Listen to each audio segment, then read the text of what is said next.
Nagbigay ng update si Doc Willie Ong tungkol sa kanyang kalusugan. Ayon kay Doc Willie, gumaganda na daw ang pakiramdam niya ngayon, normal na din daw ang lahat ng kanyang tests. After 1 week ay uulitin ang kanyang PET scan para makita kung gaano na lang kaliit ang bukol sa kanyang katawan. Sinagot din ni Doc Willie ang tanong ng mga tao kung bakit pa siya tatakbong senador gayong pwede naman siyang mag-relax na lang at mag-abroad. Panuorin natin ang video.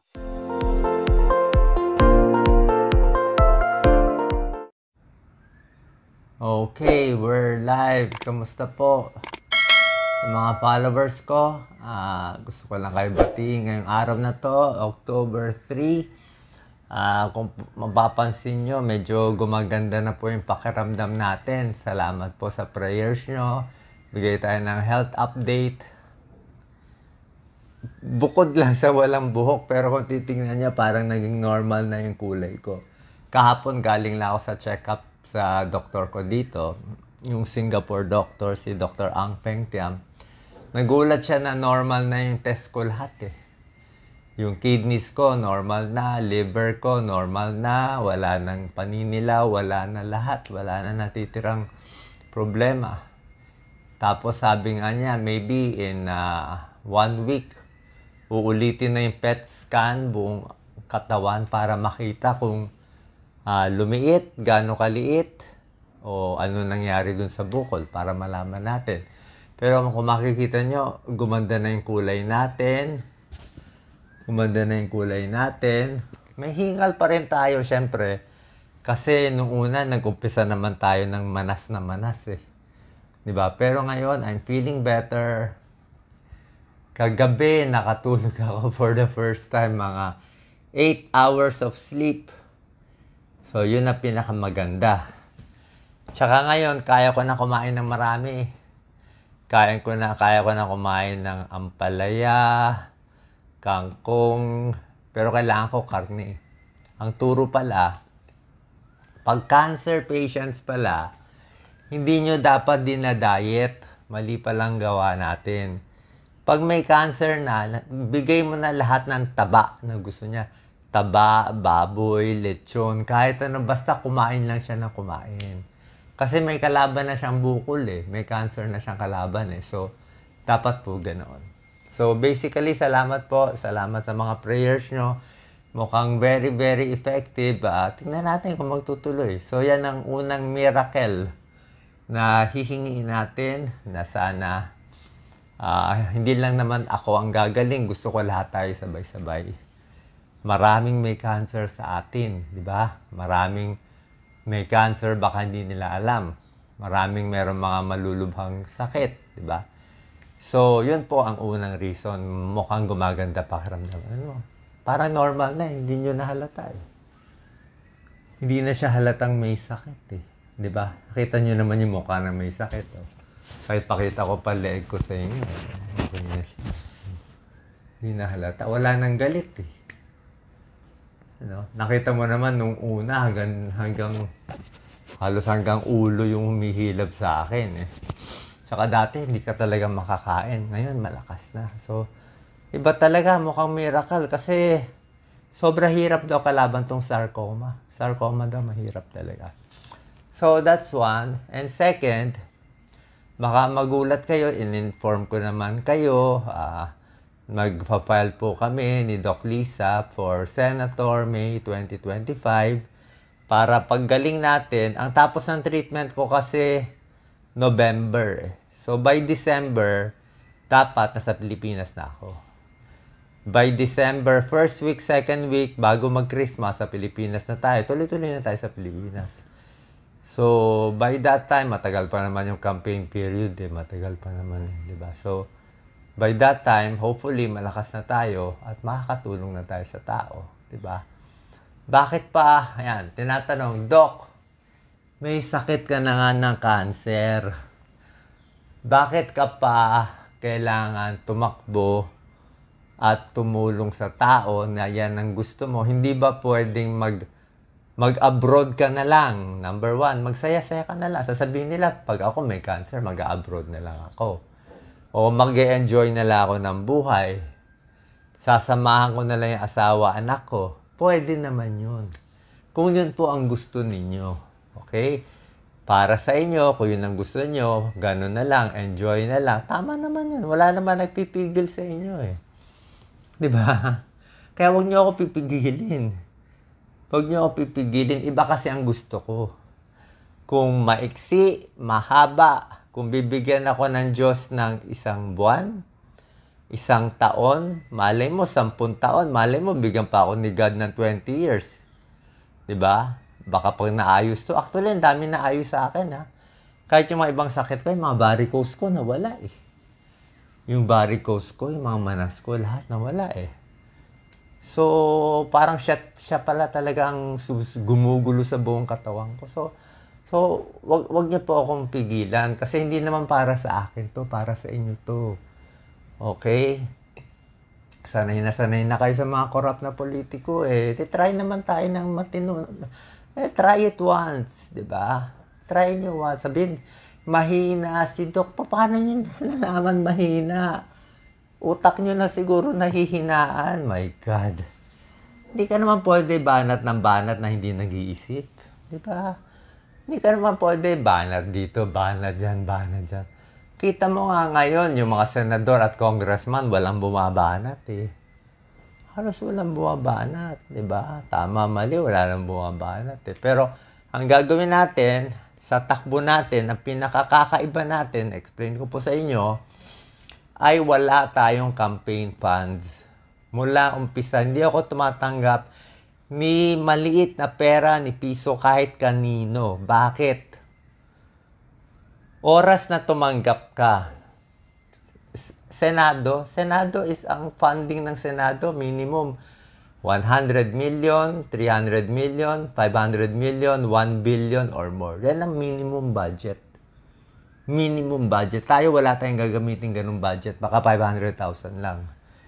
Kasi pag tinanggap mo yung 5 million, 10 million, sigurado may kapalit yun. 100% maniwala ka, may kapalit yun. At pagdating doon, magugulat na lang kayo sa mga decision ng senador nyo. Tama naman majority decision niya. Pero syempre, pag yung decision para doon sa nagbigay sa kanya ng pera, ay medyo papaboran niya yun. Kasi nagbigay sa kanya ng pera para manalo siya. Tayo, ayoko yun. Gusto ko manalo, walang campaign funds. Hayaan mo na sabihin na tanga ka. Gusto ko malinis eh. Gusto ko honest eh. Kung gusto nyo ng dishonest, gusto nyo loko, gusto nyo scamming, buhay nyo yun. Konsensya nyo yun. Problema nyo yun kay San Pedro, hindi ko problema yun, di ba? Gusto ko gawing malinis eh. Diba? So, hindi tayo tatanggap kahit kanino. Any of the tycoons, any. Pag hindi ako tumanggap at nanalo tayo, magagawa natin pinakamaganda sa Pilipinas. Kasi masasabi mo yung tama eh. Wala ka nang i-favor eh. Wala kang utang eh. Walang may hawak ng ulo mo eh. Diba? Walang may hawak ng ulo mo. Kaya nahihirapan yung mga kandidato, gagastos sila ng 200 million, 500 million, tapos, paano ang bawi? Diba? Paano babawi? Dadaanin na lang sa matamis na salita. Kaya kung gusto nyo makita, may corruption o wala, tingnan nyo na saan yung campaign funds nila. Nandun yung sikreto. Okay? Ako, hindi tayo gagamit doon. Basta tulong lang. Pag nakaupo tayo, syempre yung health natin, bulok naman. Alam naman gano'n kabulok ang healthcare ng Pilipinas. Doon nga, bulok na eh. Pagdating ko dito ngayon sa Singapore, mas bulok pa talaga. Wala na. Milya-milya na. At hindi lang healthcare ng mahihirap aayusin ko. Healthcare ng mayaman, aayusin din natin. Kahit ikaw ay mayaman na mayaman, basta sa Pilipinas ka, late na late pa rin tayo. Kulang tayo sa equipment, sa gamit, sa gamot. Yung mga gamot na ini-inject sa akin, wala sa Pilipinas lahat. Kaya sinabi ko, pag sa Pilipinas patay na ako talaga. Lahat ng gamot na ini-inject sa atin. Hindi lahat pala, karamihan. Meron talaga mga malalakas na ini-inject sa akin, mga targeted cell therapy at iba pa. Dito, available. Sa atin, di available. So, yun lang po yung dahilan. Diba? Sasabihin, ba't pa siya tatakbo? Mag-relax siya tulad ko. Diba? Diyan mo nakuha yung sakit mo. Ba't mo sinabi nagkasakit ka dahil sa stress? Tunay naman eh. Tunay naman eh. Bashing, stress, pwede magdulot ng sakit. Kaya sinabi ko rin nga sa inyo, huwag mag-bash ng ibang tao. Kaya ako rin sinabi yon bilang tulong sa mga kabataan. Teenager, 20s, di ba, may mental health problem, ang dami nagsusuicide, di ba? Stress sila. Kaya sinasabi ko, ang stress hindi lang nagkakos ng mental health problem, pwede mag-cause ng cancer at ibang sakit. Para matulungan sila, ma-highlight nga yung issue ng bashing in social media at nasasaktan yung kabataan natin. Tulong ko nga yun sa inyo eh. Kaya ko nga sinabi, para makita ng ibang tao. Okay? That's my second level, deeper level reason for saying that. Pero, tunay din naman yun. Okay? So, yun lang po. Konting updates lang. Maraming salamat po. Salamat sa lahat ng prayers. Hindi pa tayo 100%. Diba? Second chemo pa lang ako. Pero nakikita nyo, medyo umaano. Timbang ko na lang mababa. I'm only 145 pounds eh. Kailangan ko daw mag-muscle talaga. Lahat daw ng karne, baboy, ano man meat. Basta any meat.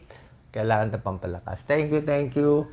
Salamat po, salamat po. Basta ako talaga 100% hindi corrupt. Pagdating doon, makikita nyo na lang. Kung gusto nyo ngayon ako magtatak-tak, magdadakdak, hindi ko gagawin.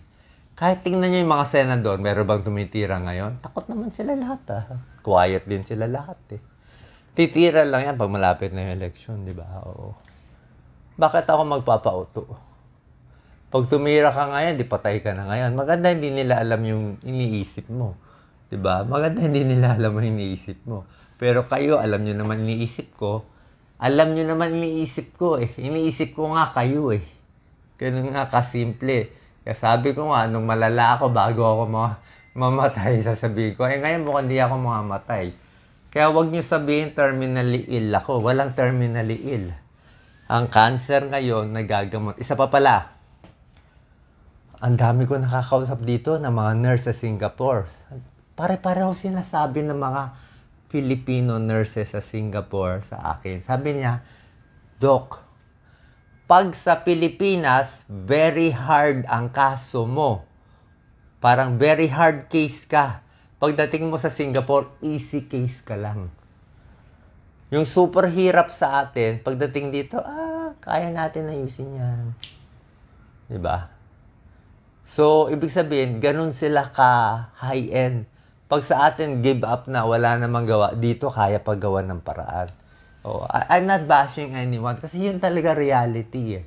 We have to accept. Dapat tanggapin natin, may problema sa health system natin, may problema na yung nurses natin, 2 taon lang nananatili sa Pilipinas, walang sweldo, walang gamit. Alam niyo naman ang source niyan eh. Siyempre, ninako na ng politiko, 30-40%. Yun na naman, it's still corruption on and off. Kasi you keep on voting corrupt politician. Paano gagawin natin? Di ba? Ako na nga, nagpapakamatay na nga para sa inyo. Ayaw nyo pa rin. Di wala akong magagawa. Kung ayaw nyo, di-relax lang ulit ako. Di ba? Not my choice. It's your choice. Salamat po. God bless po. Ingat po palagi. Sana laging malakas, okay? May good days, may bad days, pero parami ng parami dapat ang good days natin. Salamat po.